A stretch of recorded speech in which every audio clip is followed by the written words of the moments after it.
Capítulo 19. Tem certeza que tá vendo onde pisa? Sofia perguntou, ajeitando as dobras do véu que me cobria o rosto. Acho um absurdo a noiva caminhar com isso na cara. Você também considera um absurdo a cerimônia ser em latim, disse meu irmão achando graça. Mas é. Estou enxergando perfeitamente bem, Sofia. Tentei acalmá-la. Não se preocupe, e se por acaso algo mudar, terei o braço de Ian para me apoiar. Peguei das mãos dele o buquê que Lucas me enviara naquela manhã. É claro que meu noivo seria irônico na escolha das flores. Amores perfeitos, em todas as cores, violeta, branco e lilás, alguns de um cor-de-rosa pálido, outros bem intensos. Optei por não ter uma dama de honra. Eu tinha pensado em Valentina, mas agora ela estava longe. Minhas outras opções, minha irmã e Teodora, eram casadas e não poderiam ocupar a posição. Sofia me observou com atenção, dos sapatos forrados de cetim cor de champanhe ao vestido de mamãe, que agora me caía com perfeição, incluindo o complexo penteado que Teodora me ajudara a compor. Uma trança larga rodeava minha cabeça como uma coroa, que tinha forquilhas minúsculas arrematadas por pérolas. A parte de trás me caía nas costas em pesados cachos largos, que pareciam ainda mais negros sob o véu. Ela pousou as mãos em meus braços e os apertou sorrindo. Você está absurdamente linda, Elisa. Obrigada. A porta da igreja se abriu parcialmente e o rosto de Teodora surgiu no vão, piscando para mim. Ok, tá na hora, falou Sofia, ecoando meus pensamentos. Vejo vocês lá dentro. Ela beijou Ian rapidamente e entrou na igreja. Pousei a mão no braço de meu irmão ao ouvir os primeiros acordes da marcha nupcial repercutirem pela capela. Puxei uma grande quantidade de ar. Era isso. Esse era o momento com o qual eu sonhara a vida toda. E estava todo errado. Na semana anterior, depois que Lucas se reunira com Ian e os dois decidiram todo o meu futuro, meu noivo fora para a casa dos pais, avisá-los do casamento iminente. Nós não nos víamos desde aquela discussão na estrada. Ele me enviara uma nota curta no começo da noite anterior, avisando que tinha retornado e que sua família o acompanhava. Estavam hospedados em sua casa. Onde ficava essa casa, ele não se dera o trabalho de me explicar. Ian sabia, mas havia prometido a Lucas que não contaria nada para não estragar a surpresa. Meu irmão aprovara a escolha, então não podia ser tão terrivelmente distante. Ainda assim, aquele não era o futuro com o qual eu sonhara. Devo ter deixado transparecer minha inquietação, pois Ian me encarou. Tem certeza de que é isso que quer, Elisa? Ainda pode desistir, ainda pode mudar de ideia. Imagine, as mexeriqueiras desmaiariam de tanta euforia. Uma risada nervosa me escapou. Não, meu irmão, eu vou fazer isso. Quero me casar com Lucas. Eu me colocara naquela situação e, ao fazer isso, colocara também o nome de minha família em jogo. Se eu não podia ter a felicidade com a qual sonhara, iria garantir que minhas sobrinhas tivessem ao menos a chance de buscá-la um dia. Não é a impressão que eu tenho. As sobrancelhas de Ian se abaixaram. Nunca a vi tão nervosa assim. Preciso lembrá-lo de que você quase arrancou o assoalho da igreja, de tanto andar para lá e para cá. Tamanho era o seu nervosismo no dia do seu casamento? Foi diferente. As coisas com Sofia sempre tendem a ser problemáticas. Ele fez uma careta, e então a diversão deixou seu rosto. Se é realmente o que você quer, Elisa, eu não posso impedir. Só quero que saiba que você é a coisa mais importante que papai e mamãe deixaram para mim. Oh, Ian, engoli com dificuldade. Por isso é tão difícil entregá-la a outra pessoa. Se faço isso, é apenas por um motivo, para que seja tão feliz quanto merece ser. É bom que seu noivo saiba disso, acrescentou em um tom ameaçador. Então as portas foram escancaradas e ele começou a me conduzir para o altar. Tudo me parecia um sonho confuso, envolto por uma bruma espessa. Sofia ocuparia o véu. Mas a verdade era que o medo enevoava minha visão e meu cérebro tinha dificuldade para registrar o que estava acontecendo. Lembro-me de Ian pegar minha mão e a colocar no braço de Lucas. Recordo-me de meu noivo me levar até o altar, de me ajoelhar e responder às perguntas de Padre Antônio. Eu assistia a tudo como uma espectadora, como se nada daquilo estivesse realmente acontecendo comigo, como se eu visse o mundo através de uma janela que não era limpa havia um século. Respire, Elisa, respire fundo e não desmaie agora. Eu repetia mentalmente enquanto me virei para Lucas, mantendo o olhar no chão. Seus dedos tocaram a barra do véu e, sem qualquer hesitação, o suspenderam. Olhei em seu rosto pela primeira vez desde que entrei na igreja e fiquei completamente atordoada. Ele era o mesmo homem por quem eu me apaixonara, e ao mesmo tempo não era. Seus traços eram os mesmos, embora tivessem endurecido, e seus olhos ainda eram castanhos, com manchas verdes nas bordas das íris. Mas agora, havia algo dentro deles, uma tormenta, um furacão, que ele mantinha sob frio controle. É com este homem que eu viverei a partir de hoje. É com este estranho que viverei pelo resto da vida. Ele arqueou uma sobrancelha, a boca apertada em uma pálida linha fina. Senhorita Elisa, chamou o padre. Olhei para o sacerdote. Aceita este homem como seu legítimo marido? Perguntou em latim. Experimentei um aperto no estômago que pouco tinha a ver com a maneira firme como Madalena prendera meu espartilho. Voltei a encarar Lucas. Tenho certeza de que ele percebeu o que se passava em minha cabeça, pois o tormento em seus olhos ganhou força. Não, eu não ia recuar agora. Era uma Clark, ora bolas. Os Clark não fugiam de um problema. E não seria eu a mudar essa história, Lucas acreditasse nisso ou não. Eu aceito. Lucas expeliu o ar com força, parte alívio, parte agonia, e isso me deixou muito confusa. A mesma pergunta foi feita a ele, que respondeu, aceito, em uma voz firme e alta que reverberou até o último banco da igreja. Então me estendeu a mão direita, em um desafio. Inspirando fundo, deitei a mão sobre a dele. Seus dedos me prenderam com firmeza no mesmo instante. A fúria com a qual ele me encarava era desconcertante, e não sei ao certo como fui capaz de sustentar o olhar e articular as palavras que selaram nossa união. Pode beijar a noiva, sentenciou o padre Antônio. Prendi o fôlego, as bochechas enrubescendo. Não estava acostumada a ser beijada em público. Não estava acostumada a ser beijada nem em particular, ora bolas. E pensei que ia acabar desmaiando. Rápido demais, enquanto Lucas aproximou o rosto do meu. No instante em que nossos lábios se tocaram, algo estranho aconteceu. Um frisson barulhento e desordenado que me sacudiu as entranhas e fez o coração retumbar em meus ouvidos, como se o mundo todo estivesse dentro de mim.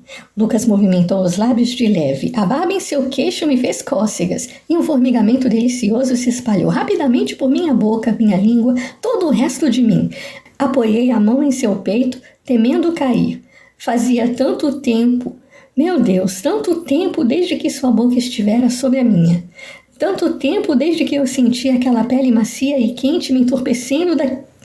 Lucas se afastou de súbito, como se eu o queimasse, me encarando em completa confusão e algo muito parecido com alarme. Não houve tempo para que eu pudesse compreender o que se passava com ele, ou comigo, pois a cerimônia chegara ao fim. Estávamos casados. Meu irmão e Sofia foram os primeiros a nos cumprimentar, ainda na porta da capela. Ah, Elisa, você tá tão linda que quase me faz chorar. Minha querida irmã, me abraçou apertado. As coisas finalmente estão acontecendo como deveriam acontecer. Ela sussurrou em meu ouvido. Verdade? Perguntei confusa. Olhando de esguelha para Lucas, que era felicitado por Ian, ela se afastou alguns passos, me puxando consigo. Sim, seu rosto foi tomado por uma seriedade desconcertante. Muita coisa do que eu vi não aconteceu e nem vai acontecer, graças a Deus, porque tinha uma coisa sobre o seu irmão, uma carta que Ela engoliu em seco e abanou a cabeça. Seus cabelos presos em uma trança lateral reluziram como ouro. Enfim, isso jamais vai acontecer, porque eu voltei e mudei o destino dele. Mas quando voltei, eu também mudei o seu destino, Elisa. E a incerteza do que ia acontecer com você estava me matando. Agora sei que tudo vai dar certo, porque você devia se casar com o Lucas aos 20 anos e aqui está você. Abri um sorriso. O que mais você viu? Murmurei para que minha voz não tremesse. Ah, o pacote do Felizes para Sempre completo. Ela piscou antes de ir saudar Lucas. Eu fiquei onde estava, aturdida demais para me mover. Não podia ser. Sofia devia ter perdido alguma coisa ou Como ela mesma ponderara, muito do que tinha visto jamais iria acontecer. Eu me casara com Lucas, como ela previra, ouvira, mas, a julgar pela frieza que dominava as feições do meu noivo agora, sermos felizes juntos era tão possível quanto mergulhar no mar e não molhar as roupas. Eu estava no mesmo lugar quando Ian me abordou, e meu irmão não estava contente. Você mentiu, trincou os dentes. Você não está feliz. Por que mentiu, Elisa? Eu podia tentar enganar qualquer pessoa no mundo, exceto Ian, não por causa de escrúpulos ou coisa semelhante, mas porque ele sempre sabia quando eu estava mentindo. Por isso eu disse a ele algo que, além de verdadeiro, o faria desistir do assunto. Ian, eu só estou preocupada com o desenrolar deste dia, desta noite. Ah, certo. Coçou a nuca. Seu olhar se fixou na coroa de trança e pérolas onde meu véu se prendia e se manteve ali. Eu devia ter tido essa conversa com você antes, sobretudo em um local apropriado, mas... veja bem, Elisa, quando um homem e uma mulher são casados, eles sentem a necessidade de ficar juntos, muito juntos. Tão juntos que para isso, seu rosto foi ficando cada vez mais vermelho. Tiram as roupas e os sapatos também. Então o pigarreou. Talvez eu devesse usar uma analogia. Quem sabe geometria? Imagine um cone oblíquo. Coloquei a mão em seu ombro para detê-lo, ou Ian acabaria tendo um ataque apoplético. Sofia já me explicou tudo, Ian. Ele olhou para o alto e murmurou obrigado, meu Deus, que me fez rir alto o bastante para atrair a atenção de várias pessoas, inclusive do meu noivo. Foi nesse ponto que Madalena saiu da igreja, ladeada por duas meninas usando vestidos brancos, impecáveis, que eu sabia, não se manteriam assim por muito tempo. Minha família logo partiu, já que tinha de recepcionar os convidados da festa em nossa propriedade. Voltei para perto de Lucas e recebi as felicitações dos convidados, forçando-me a sorrir, como a noiva radiante que todos esperavam que eu fosse. O que o seu irmão queria? Lucas sussurrou em meu ouvido entre um cumprimento e outro. Discutir geometria. Geometria? Encrespou a testa. No dia do seu casamento? Cones oblíquos, confirmei com a cabeça. Eu também estava me perguntando até onde Ian teria ido com aquilo. Lucas, meu caro, foi dizendo o Dr. Almeida. Devo cumprimentá-lo, pois acaba de se casar com a moça mais bonita e amável desta vila. Depois de certo tempo, a fileira de carruagens em frente à igreja começou a diminuir. Eu estava recebendo os cumprimentos da senhora Ofélia, quando vi um rostinho magro e encardido espiando atrás do coreto. Samuel! Dei um passo, mas a mão de Lucas pousou em minha cintura, me lembrando de que eu não podia deixar aquela porta até receber todos os cumprimentos. Acenei para o garoto. Ele sorriu abanando a mão antes de sair correndo. Eu tinha perguntado sobre ele a todo mundo que conhecia. Ian e Sofia me ajudaram, fazendo o mesmo, mas não tivemos sorte. Como era possível que ninguém soubesse nada sobre o menino? O Sr. Matias não dera notícias ainda, e a cada dia que passava, eu ficava mais preocupada com o garoto e as dificuldades que poderia estar enfrentando. Um homem um pouco mais baixo e alguns anos mais velho que Lucas, mas com cabelos cor de areia e o mesmo desenho do queixo, abraçou-o com entusiasmo. Não pensei que viveria o suficiente para vê-lo se casar, ao menos com uma pessoa de carne e osso.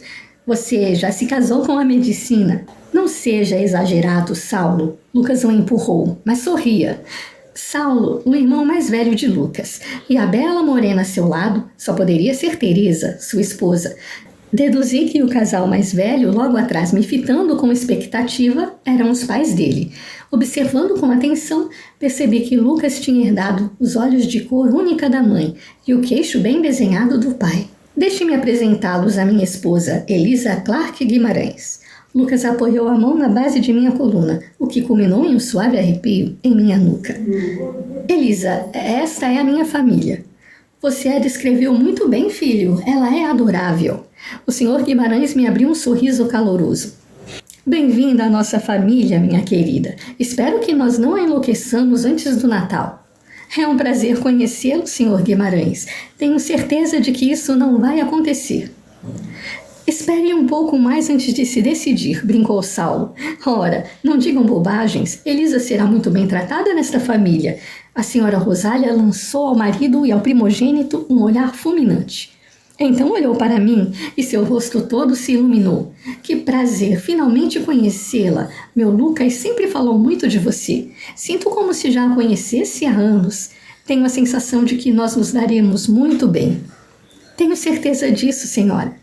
E terão bastante tempo para isso. Lucas pegou o relógio no bolso do colete e relanceou as horas. Mas agora suponho que devemos ir. Os convidados estão nos esperando. De certo, o Sr. Guimarães bateu na barriga. A comilança não deve começar sem os noivos, e eu já estou pronto para um bom embate. Eles se demoraram um pouco mais antes de, por fim, entrarem na carruagem e sumirem de vista. Lucas e eu fizemos o mesmo. Ao chegar ao veículo, me surpreendi ao reconhecer o cocheiro. Eustáquio, que bom vê-lo! Irá trabalhar para o Dr. Guimarães? Sorri contente para o velho cocheiro dos Albuquerque. E para a senhora também. Sempre muito educado. Me felicitou com entusiasmo e abriu a porta para que eu subisse. Lucas entrou logo em seguida, acomodando-se num assento oposto. Mantive o rosto voltado para a janela conforme avançávamos, mas podia sentir seu olhar em mim. Eles parecem ter gostado de você, comentou. Minha família. E eu deles. Foi realmente uma sorte não terem percebido sua hesitação. Pretendia me dizer não no altar, não é? Eu o encarei e me arrependi instantaneamente. Não havia qualquer emoção em seu rosto, nem mesmo raiva. Era um homem desprovido de sentimentos que tomaram o lugar do Lucas que eu amei. Eu não pretendia, mas me detive. Eu não tinha mais que fingir para ele. Me passou pela cabeça, sim. O que a fez mudar de ideia? Inclinou a cabeça para o lado, me avaliando com atenção. Meu orgulho, eu acho. Já causei mais problemas à família Clark que todas as gerações juntas. Os cantos de sua boca se curvaram para cima. Ah, uma faísca de emoção afinal, mas que logo desapareceu. Seu rosto voltou a ficar sério. A partir de hoje, você leva o meu nome em seu dedo. Fitou a aliança em meu anular. Espero que se lembre disso e não tente me constranger publicamente outra vez. Ele estava dizendo que... Ele se atrevia a sugerir que... Está insinuando que eu tentei colocá-lo em uma situação embaraçosa de propósito? Abandonar-me no altar teria sido um pouco mais que uma situação embaraçosa. Aquele sorriso cínico que eu odiava esticou seu rosto. Ser abandonada pelo noivo por 3 anos também. Não sei como aconteceu. Em um instante eu segurava o buquê em meu colo. No seguinte, as flores rodopiavam no ar, atingindo a cabeça de Lucas. Algumas pétalas e folhas se desprenderam, se enroscando em seus fios castanho claros antes de caírem no chão. Com uma calma enervante, ele se abaixou para pegar as flores e as deixou de lado no banco antes de começar a retirar as folhas do cabelo. Eu não a abandonei, minha delicada noiva. Eu escrevi para você todo um mês como era esperado.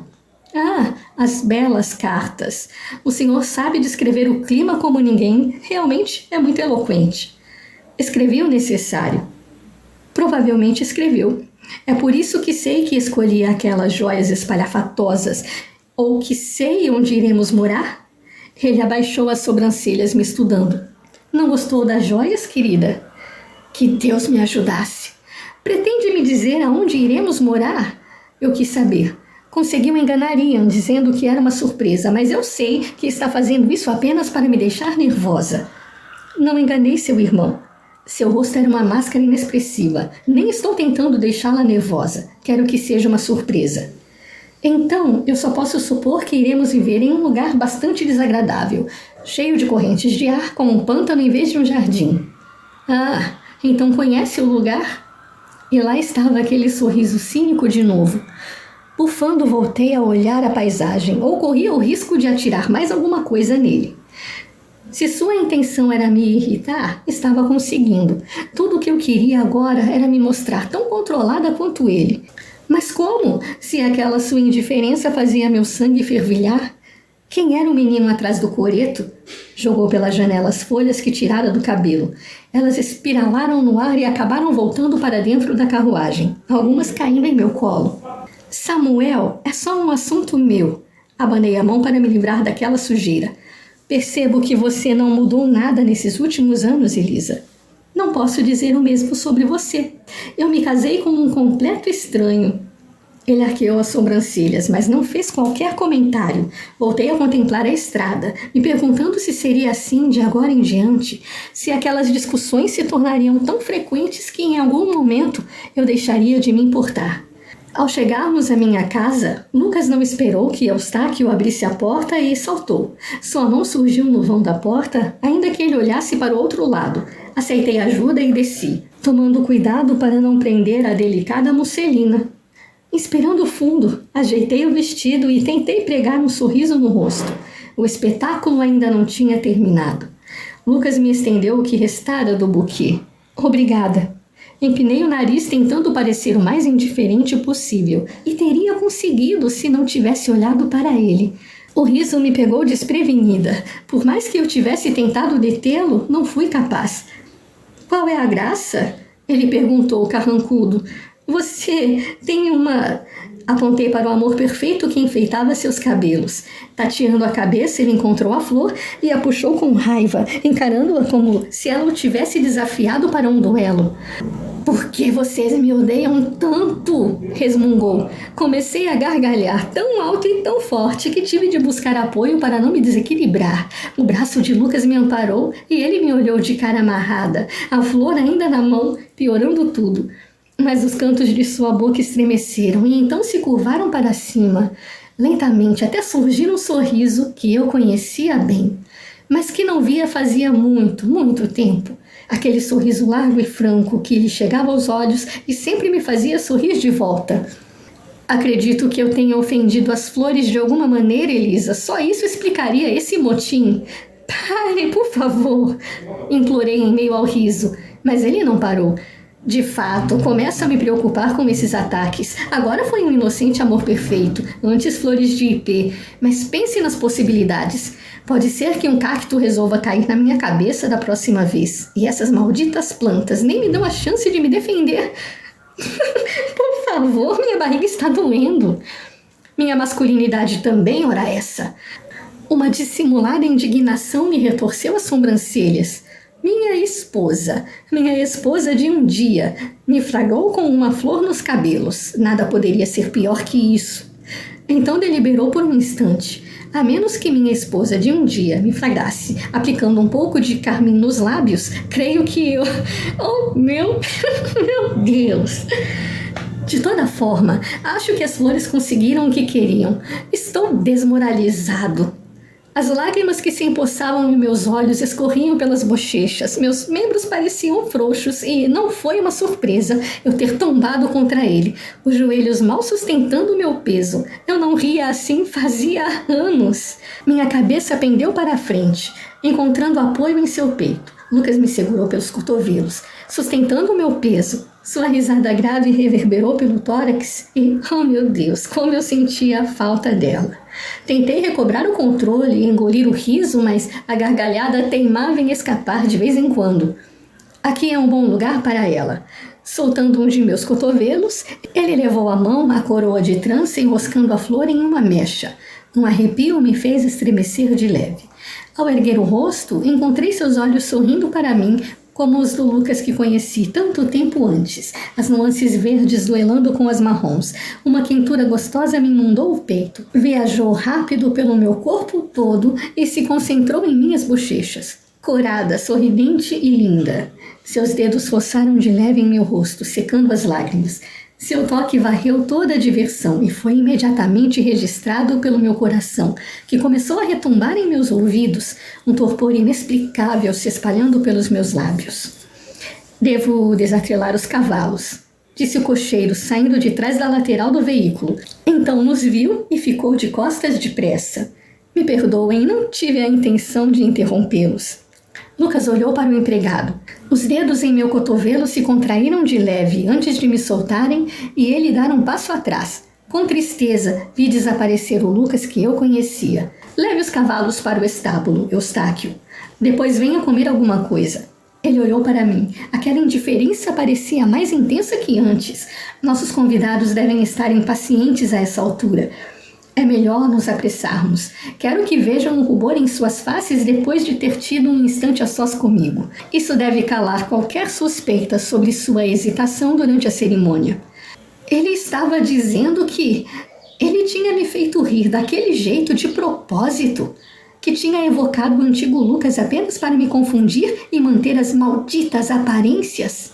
Sem me dar chance de dizer qualquer coisa, Lucas me acompanhou pelo gramado até o jardim onde a festa acontecia, e eu me peguei pensando que Sofia jamais esteve tão equivocada. Eu podia ter me casado com Lucas na idade que ela previra, mas não haveria final feliz para mim.